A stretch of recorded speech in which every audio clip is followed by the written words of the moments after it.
Saya ada satu cerita. Bagaimana sedekah juga menjaminkan husnul khatimah. Ada seorang, termasuk seorang pendakwah, seorang ulama berdakwah di kota Madinah, cukup terkenal.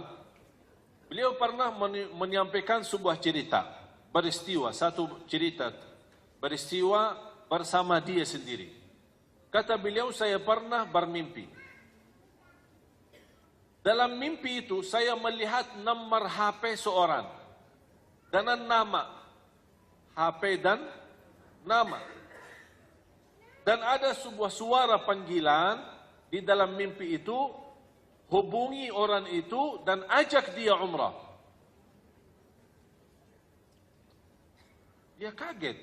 Malam pertama saudara bangun, ya biasa-biasa aja. Tidak ada respon. Malam yang kedua sama, terulang lagi.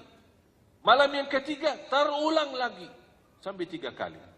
Nama jelas, nomor HP jelas, hubungi dia dan ajak dia umrah. Kata ulama itu berdakwah, akhirnya di hari yang keempat saya telefon. Sebelum saya telefon, di fikiran saya barangkali ini seorang saleh, seorang apalah punya kelebihan, tapi dalam kondisi susah atau miskin, belum mampu umrah. Jadi Allah SWT punya berbagai macam cara. Kun fayakun, Allah berikan, mengajak orang lain bisa menjadi rizki buat kita. Itu fikirannya. Telepon, Assalamualaikum fulan, ya fulan. Betul, sesuai nama yang ada di dalam mimpi. Tolong alamatnya di mana, saya ingin bertemu. Boleh, kasih alamat, ingin ketemu. Begitu dia tok pintu, dibuka pintu sama orang biasa-biasa aja. Tidak ada istilahnya kalau di Arab, yang apa jenggotnya besar, atau apa bakannya putih. Nah, biasa aja. Orang-orang istilahnya kalau kita bisa bilang orang awam lah. Bukan orang ulama, bukan orang kiai, bukan orang terlihat ada tanda-tanda kesalehannya. Dia kaget.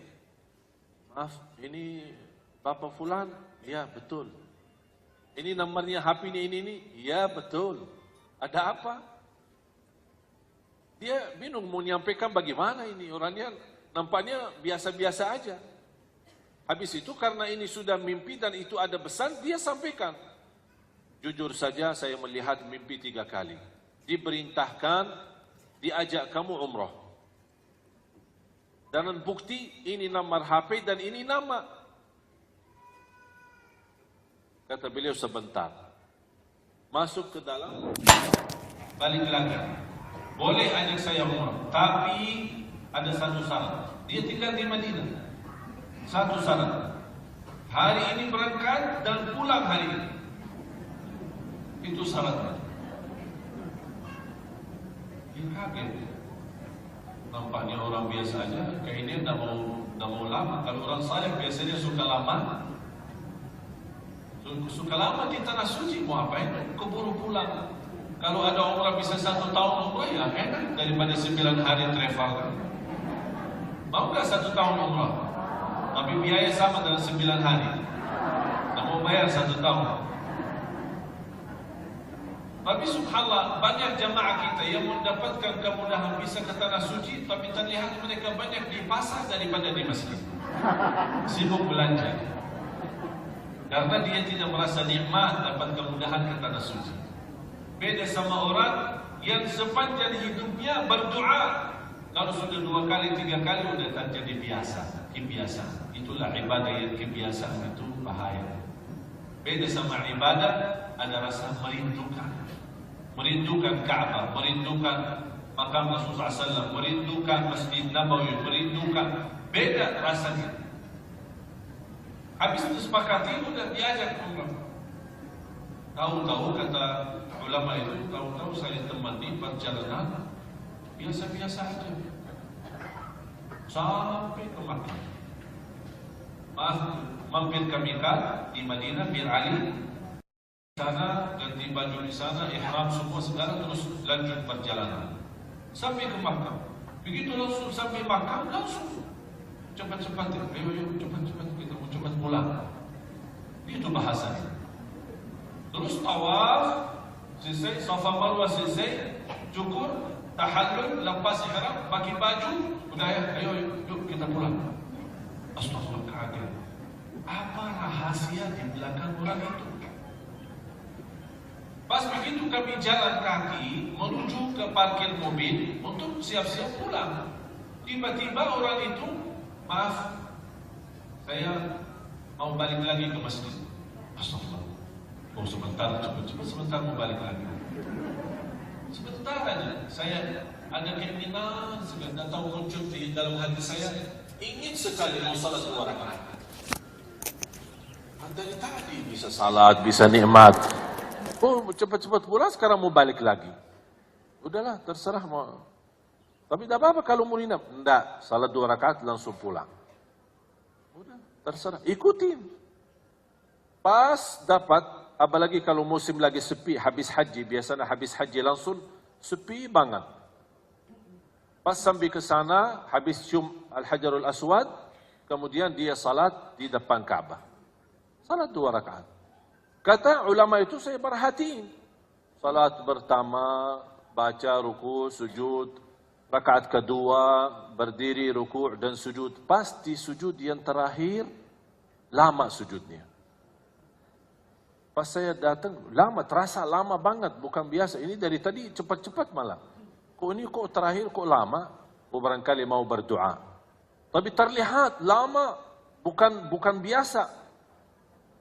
Didekatin, digerakkan, ternyata sudah meninggal dunia. Allah subhanahu wa ta'ala.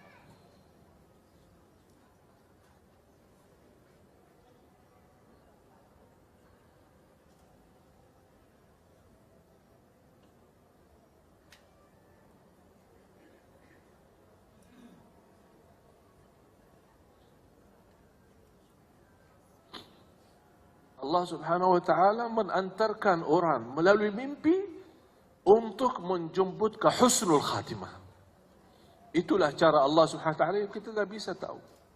Tidak bisa tahu. Allah maha baik, bahkan terlalu baik sama manusia. Inilah diantaranya seorang susah payah, tidak punya kemampuan bisa berumrah.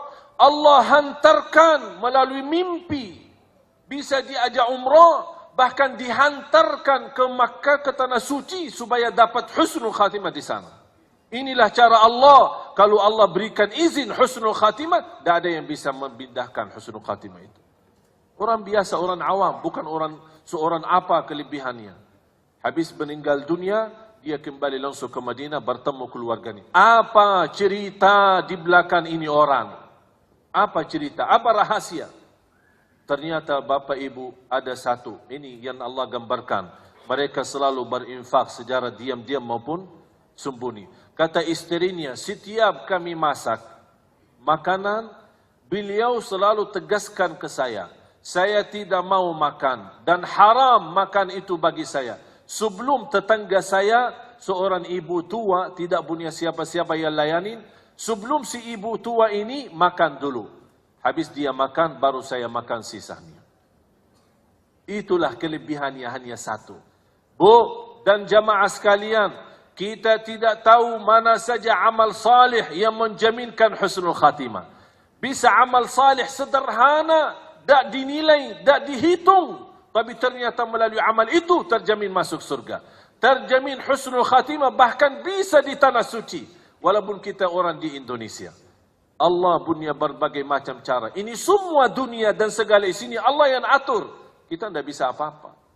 Oleh karena itu jamaah sekalian, ketika kemarin saya di Hong Kong, saya terharu sekali kepada seorang wanita membantu.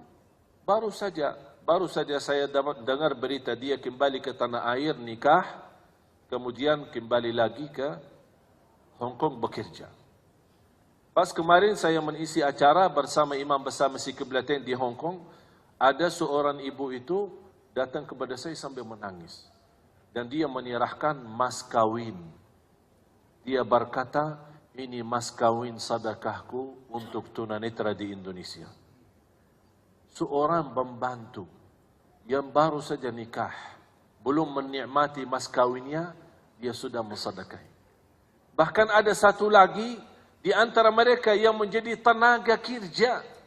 Mereka pergi ke sana tinggalin keluarga istri karena dia butuh mencari nafkah dan rezeki.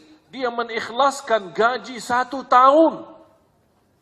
Dan dia mohon kepada saya, mohon diterima. Saya berdoa, ya Allah, mohon diterima mereka ini.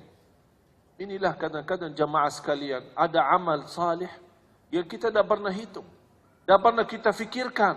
Tapi ternyata melalui amal salih itu bisa membahagiakan orang lain, bisa berguna bagi orang lain. Wallahi, dengan kun fayakun, Allah berikan pahala yang begitu luar biasa.